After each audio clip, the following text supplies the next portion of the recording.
8:17 de la mañana en emisión del Comercio TV de este día 24 de noviembre vamos a recibir al presidente de la Comisión de Fiscalización de la Asamblea Nacional, al asambleísta Elio Peña. Asambleísta, buenos días. Desde la matriz de Televicentro le saluda Roberto Álvarez Vandenberg. ¿Cómo está usted? Buenos días. Un cordial saludo a usted y a quienes nos siguen a través de este importante medio de comunicación en el país. Buenos días. Lo propio, asambleísta, entremos a materia. ¿Qué expectativa tiene del juicio político en contra de la ministra Romo que se realizará el día de hoy? Bueno, la expectativa que tengo nace de la respuesta que dio la Comisión de Fiscalización y Control Político en el sentido de la recomendación del juicio y sobre todo haber visto ya manifestada la voluntad política de todas las bancadas al aprobar el informe con 9 votos venidos desde todas las bancadas. La expectativa es que tiene que ratificarse aquello y prácticamente censurar a la ministra que ha sido cuestionada en el momento del juicio por las causales, pero no solamente por ello, sino que se sobreviene otro juicio y en el contexto está el tema de los repartos de hospitales, el hospital de Pedernales, que dicen mucho de la probidad o la falta de probidad de una alta funcionaria a quien el gobierno respalda a capa y espada sin ningún fundamento. Pero partamos de este juicio, asambleísta. Bombas lacrimógenas caducadas, la actuación policial en contra de los que acogieron a los manifestantes, son los causales para esta interpelación. ¿Usted cree que están alineados ya los bloques? ¿Hay los 91 votos? Esa es la incertidumbre que tenemos, pero yo aspiro que los haya porque no puede ser de otra manera. La Asamblea Nacional está para dar una respuesta al pueblo ecuatoriano en el tema de la fiscalización y el control político y decirle pues de que a la señora ministra sí le sorprendió o le ha sorprendido que este proceso de sustanciación o de juicio político no se abogó en la comisión ni mucho menos se archivó. Al contrario, pasó al pleno de la Asamblea Nacional y hoy mismo será el final de este juicio. Lo que sí sorprendería es que no haya los votos, porque en esa línea estaríamos hablando de los mismos cabildeos que para la señora ministra ha sido común y la práctica de todos los días en su gobierno. Ella lo ha dicho que fue una cosa normal cabildear con el señor Mendoza, con el señor Azuero. En esa línea no perdemos de vista que esté sucediendo lo mismo. Aspiro que no sea así.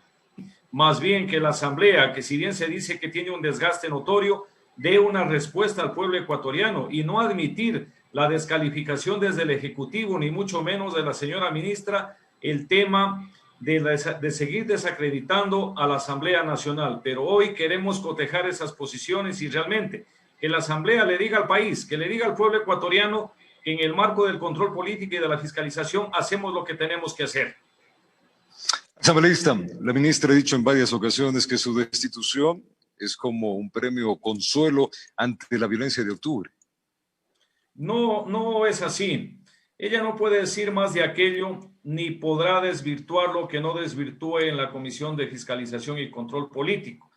Ella tiene que mirar a los hechos de octubre en su contexto, no solo en la parte que le conviene. ¿Por qué se vino? ¿Cuál fue el primer detonante del paro de octubre? Fue ese decreto inconsulto que realmente sorprendió no solamente a los asambleístas, sino al pueblo ecuatoriano.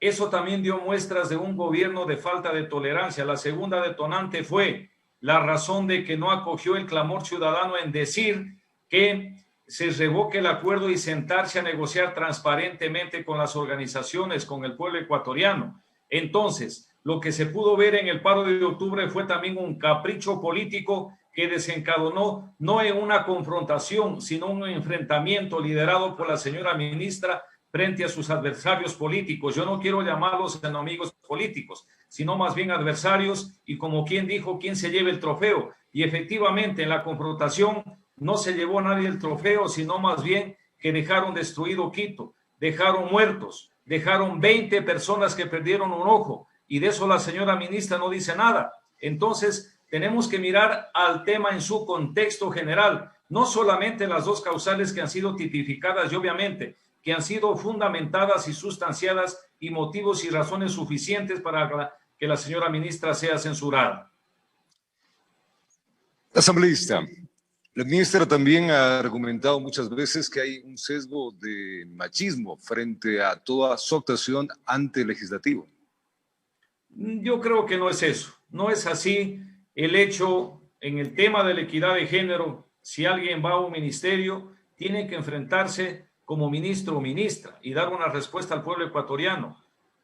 Yo, como el que más rechazo toda actitud machista, yo sí predico y practico la equidad de género desde mi casa, desde la escuela, desde el colegio donde he tenido la oportunidad. Entonces, no hay ningún tipo de sesgo por el tema de la equidad, sino más bien por la falta de respuesta al pueblo ecuatoriano. Reitero, al tema de octubre hay que mirarlo en todo su contexto. Si ella, que estaba al frente del tema de la seguridad, ¿por qué no fue exigente en el tema del servicio de inteligencia y no pudieron prever en lo absoluto todo lo que se vino? Y es más, que no se nos diga que la Asamblea estuvo escondida o no hizo nada en el tema del paro de octubre. Estuvimos intercediendo ante el gobierno para que se revoque ese decreto. La ministra lo sabe, pero ella también sabe las razones por las cuales no le permitieron al gobierno revocar ese decreto y sentarse en un diálogo transparente a buscar las mejores alternativas a la solución del problema. Pero eso no dice. Al contrario, reitero, hubo un capricho de enfrentamiento político, politiquero entre ciertos grupos que desencadenó haciendo un tremendo daño al pueblo ecuatoriano, pérdidas millonarias, pero de eso no dice nada la señora ministra. Ahora lo que se ha centrado es en tratar de enfrentarnos o confrontar Asamblea y Policía Nacional, cuando la policía no es sujeto de juicio político y es más, nosotros respetamos la institucionalidad de la Policía Nacional. Entonces, que no se nos venga a decir que el enfrentamiento es entre la Asamblea y la policía. Y es más, no queremos que se confundan las cosas. El juicio político es contra la señora ministra María Paula Romo, que estuvo en la Rectoría de la Seguridad Pública en el paro, antes y después del paro. Pero, asambleísta, ahí le hago una contrarréplica de esto. Uno de los causales, y el principal, es bombas lacrimógenas caducadas. Esto el comandante de la policía indicó que además es un tema interno de la policía, más no de la ministra. Y también, pues, la ministra ha dicho que no puede estar atrás de la actuación de cada uno de los policías. Bueno, esa es una disculpa sin fundamento de la señora ministra. No, lo dijo el comandante, ¿no? de la policía cuando salió con la ministra. Él tampoco puede decir otra cosa, porque usted ha visto que, y obviamente en lealtad a la señora ministra, tienen que articular, sobre todo tratar la defensa.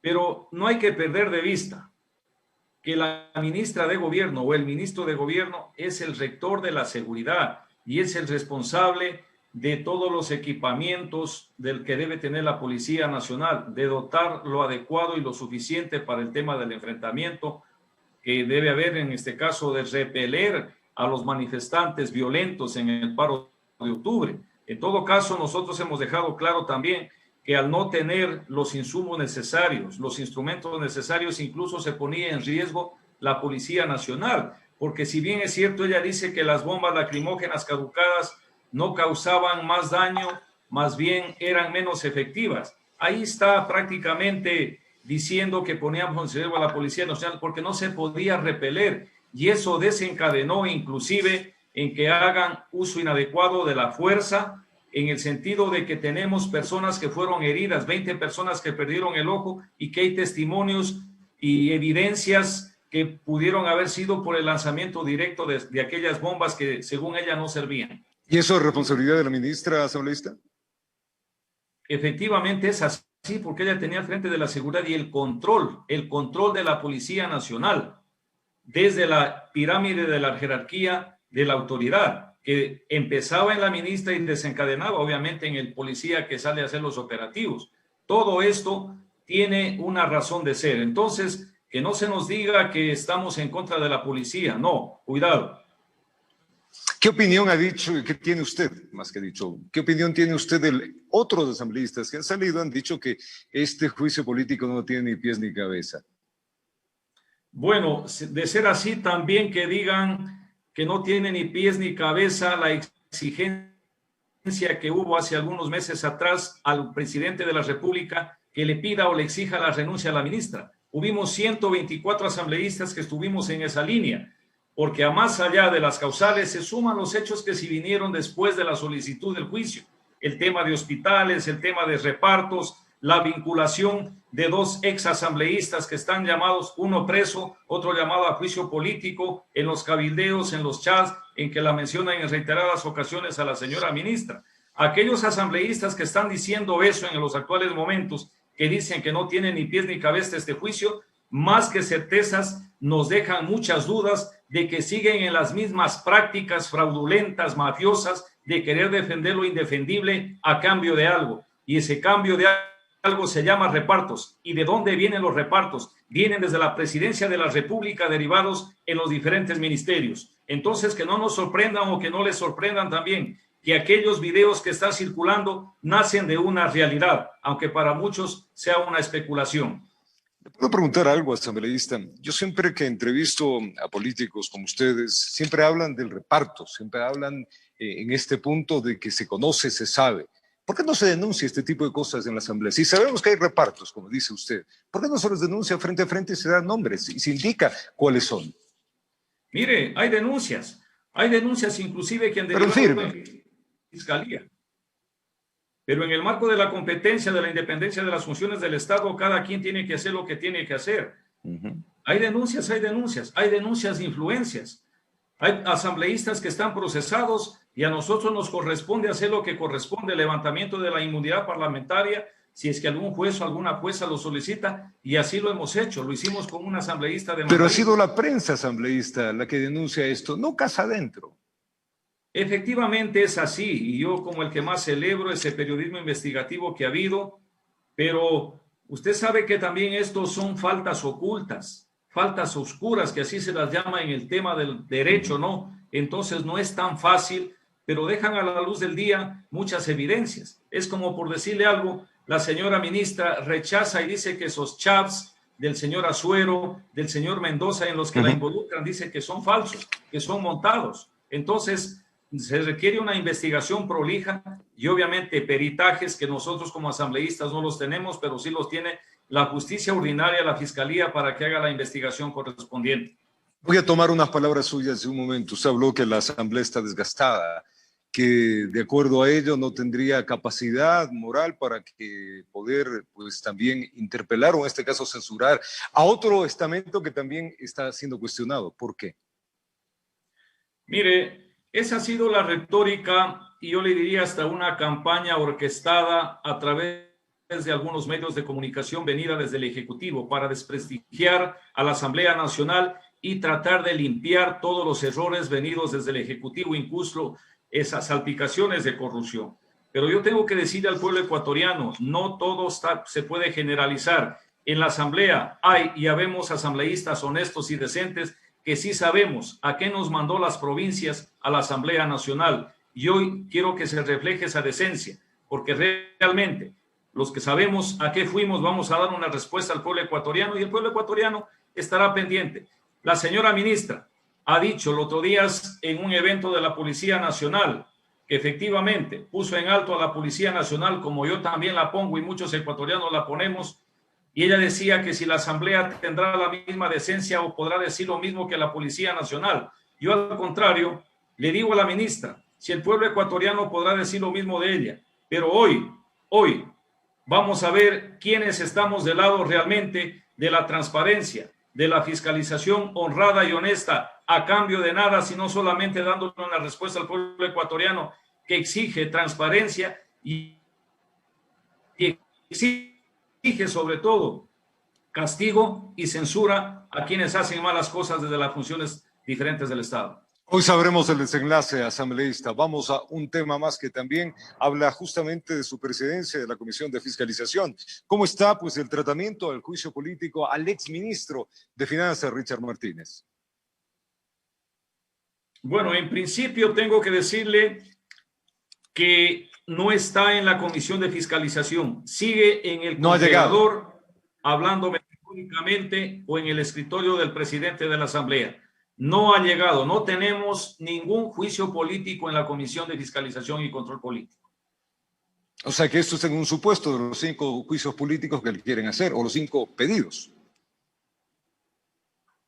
Sí, efectivamente, no tenemos ninguno, sigue durmiendo en el sueño de los justos.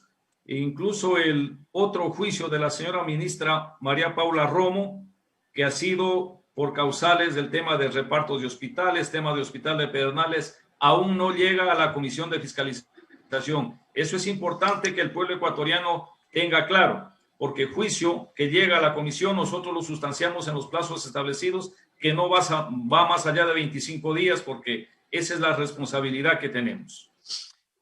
Finalmente, asambleísta, justamente hablando del tema del exministro Martínez, ¿tiene sentido un juicio político luego que él ya ha renunciado?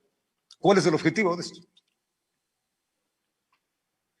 Mire, el juicio político tiene que ser inmediato, porque realmente el objetivo es censurar a quien cometió un error y obviamente quien lo sucede evite cometer esos errores, pero pierden gran sentido, por decirlo menos, esta espera. Mire este juicio de la señora María Paula Romo a los 10 meses de haber solicitado.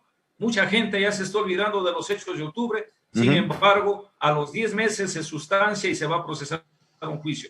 Los del señor Martínez también es una vergüenza ajena para la Asamblea Nacional. No es culpa. Lamentablemente se nos congeló. Se nos quedó lamentablemente el asambleísta Elio Peña, una verdadera lástima, estábamos en la parte final de esta entrevista. De cualquier manera, asambleísta, se nos está viendo, le mandamos un abrazo grande, pues nos ha comentado algunas de las inquietudes que teníamos sobre estos dos puntos, los juicios políticos, el juicio a la ministra de Gobierno y también el posible juicio que he dicho que todavía no llega a la comisión respectiva. Tiempo de hacer una pausa, nosotros ya venimos con más.